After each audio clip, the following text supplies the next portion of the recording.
C'est une tradition qui résume l'âme des us et coutumes chinoises.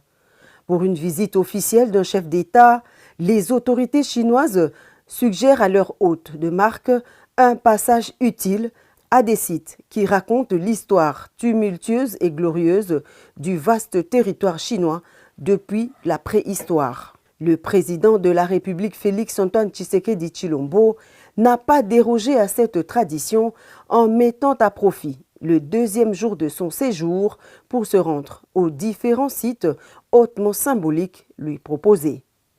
Première étape, le mausolée de Mao Tse-tung qui accueille la délégation congolaise.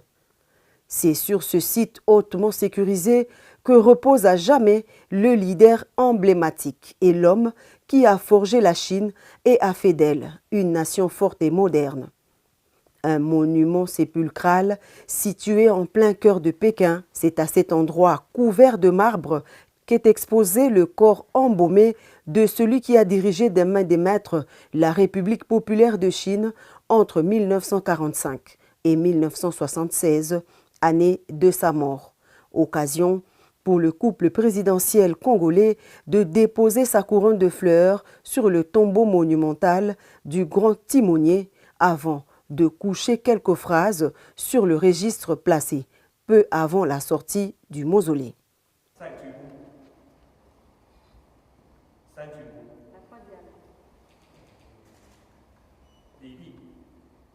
se termine la cérémonie de recueillement. Et à quelques encablures de là, le musée communiste situé à l'est de Beijing. L'imposant bâtiment qui accueille le chef de l'État et toute sa délégation raconte toutes les péripéties de la révolution chinoise depuis le XVIIe siècle, d'où partira le tout premier manifeste qui a consacré le début du Parti communiste.